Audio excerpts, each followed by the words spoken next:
Hi, good afternoon, everyone. Joanna Daniel here. If this is your first time watching me, I am founder of Wounds to Scars, where we work with adult survivors of childhood trauma and abuse. We help people heal so that they can show up and function better in their relationships.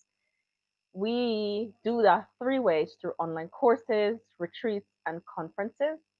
Our retreats and conferences are usually offline, but with COVID, we've had to adopt the way everybody else adopts. So that's who I am, and that's what we do. If you're a part of this community, you know that I've been here live every day since the end of October, since I think about the 26th of October.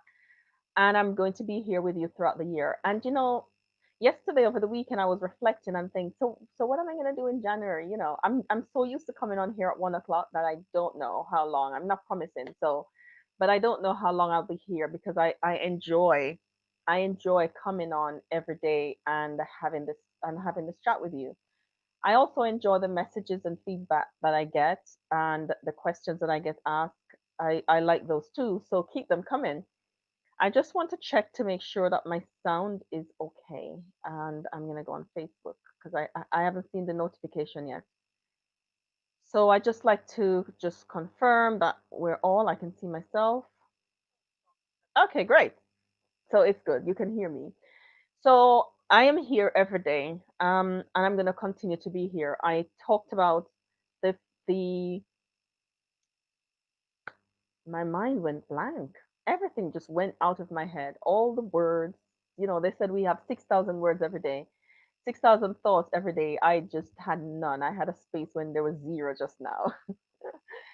But I'm going to be here from the 10th of December doing something. Thank you so much. Doing something extra special. I just got a cup of tea. Doing something extra special leading up to Christmas called in the 12 Days of Christmas. Thank you so much for the likes. Thank you. 12 Days of Christmas, and it's extra special content that is going to be geared at helping you to get through the holiday season. Now, I know that a holiday might be difficult for many people. Look, we've had a tough year. We've had a tough year, or we can't even pretend that it's not been tough. It's been tough on all of us. And those of us who had good coping mechanisms had to dig deeper for even more. And those who did not have such good coping mechanisms did not manage too well.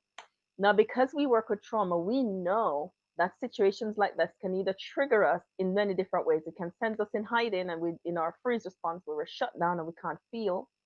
And on the surface, it looks like we're okay, but we're not acknowledging what's going on in our bodies.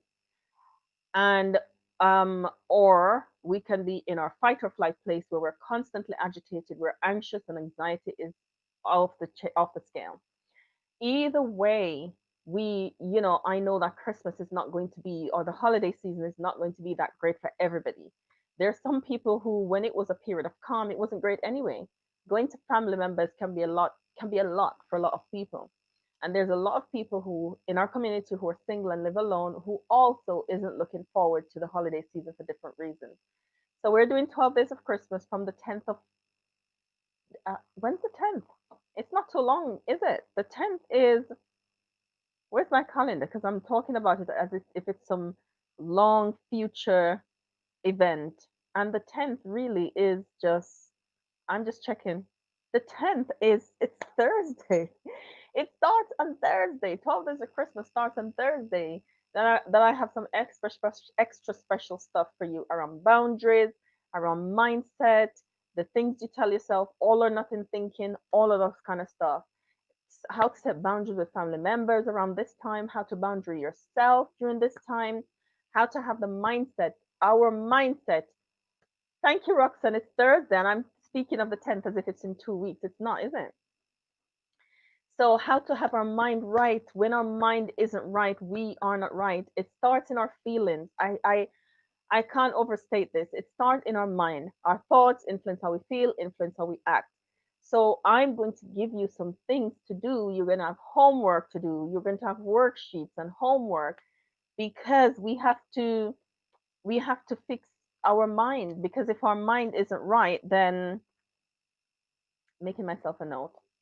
If our mind isn't right, then we're not going to be okay ourselves too. So that's what's coming from Thursday, the 10th of December, extra special. But today, I'm giving you three things that you can do to ground yourself, to manage when things feel overwhelming.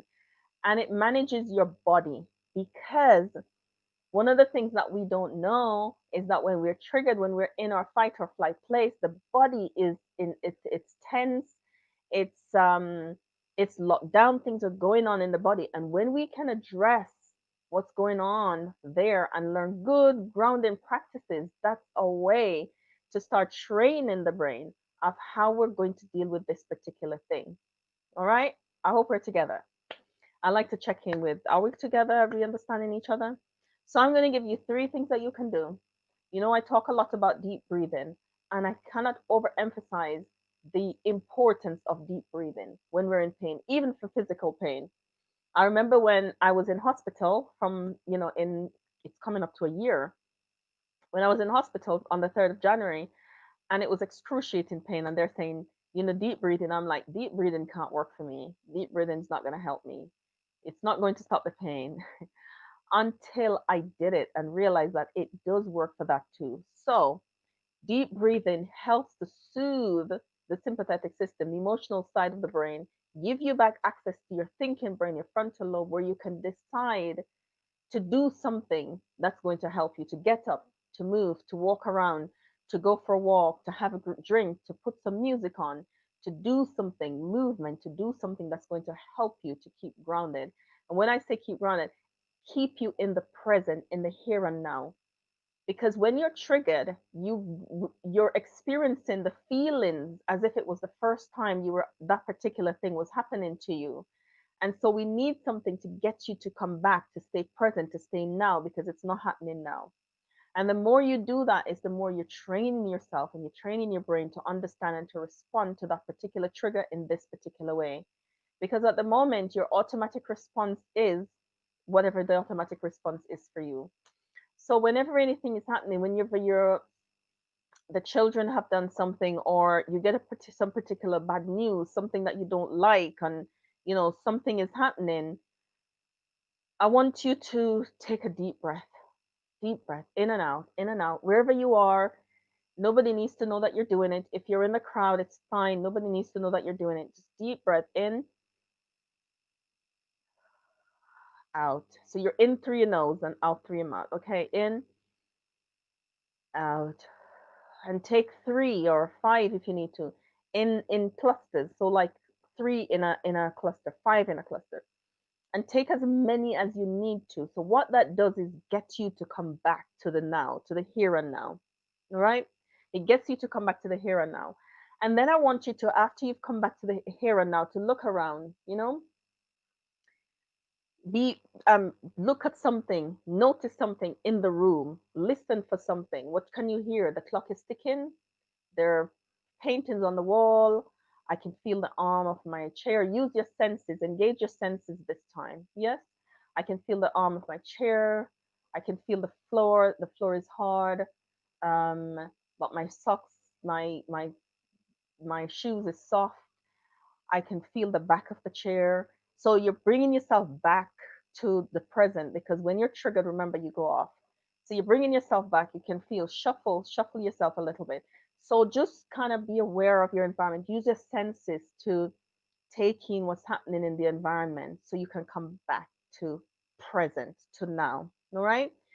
So that's number two. So number one is deep breathing, 3 to 5 in like clusters of maybe three. So three sets of three, if it takes that many. For some, it might just take one set of breathing in and out to get yourself clear, your mind clear, bring you back to the present, clear your vision, your focus will be different. You can see now. Notice what's going on around you. Notice something. Listen. Use your senses. Engage your senses. You can hear the clock ticking. You can see the bird through the window. Notice the trees. Feel the armrest. Feel the floor. Wiggle in the chair. You can feel bringing yourself back to the present. Have you ever gone off daydreaming? And you're daydreaming so much that it feels like you're there, that's happening. It's similar to that, but you want to bring yourself back. Okay? And then do something, do something. that's going to be loving and nurturing to yourself. Do something that's going to be loving to yourself. What's that thing that you can do that's going to nurture, depending on what the trigger was, depending on what you're thinking about, depending on what sends you into the place that your fight or flight or freeze response, depending on what that is, do something. It might be that you make yourself a nice hot drink. In the UK, we like to have cups of tea. um, you might need to have a nice drink, have a nice bath if you can. Go for a walk on your own, play some music and just relax into the silence. Do something that's going to be like a hug. What translates as a hug for you if you're doing something to comfort yourself? So do something to comfort yourself. If you're in a room and the trigger happened in that room and there are people there, you might want to leave the room. Excuse yourself for a couple of minutes. If it's a meeting, if it's a business meeting, if it's a lecture, just excuse yourself for a couple of minutes to go do something nice for yourself. Do something. Walk, go outside for a bit, breathe outside, go back in, center, ground yourself, and get yourself back to the present. These are things that is going to help to soothe and to calm and to bring you back to a place of peace and open you up. It gives you capacity. It gives you capacity to do more, to hear more, to be more present, to be um, to be able to finish what's on your list for that day. It gives you capacity to do more. It opens you up. You're able to listen without irritation. It lessens your frustration level, all of that. It brings you back. It helps your body to be calm, and so it soothes and calm your mind. Your digestion will work properly, and everything will flow better. All right. So that's something I'm encouraging you to do. Try it today. Try today, and tomorrow when I come back, when I'm dealing with some more self-care stuff leading up to the 10th, when we start the 12 days of Christmas, let me know, how did that work for you? Let me know what happens. Let me know if you've had to center yourself today. Let me know if anything sends you into that place. Today I have a long wait. I have a long to-do list today. Lots of things that I have to get done today. Not, that I would like to get done today. Not have to. I would like to get them done, and I'm going to try and get as many done as I possibly can. So I'm going to be needing to take lots of deep breaths and stuff like that. So try it today and let me know tomorrow when we come back how it works for you, if it works. Okay, and then we'll be I'll be teaching some more throughout this week. So thank you again for joining me. Thank you for being here with me every day at this time, and I'm looking forward to spending some time with you tomorrow at 1. Please like and share the video, share it with those who you know struggles in areas like these and they could do with managing these. If there's anybody that's struggling throughout the pandemic, share our videos, like our channel, subscribe, and join me every day here at 1 p.m. Take care. Bye.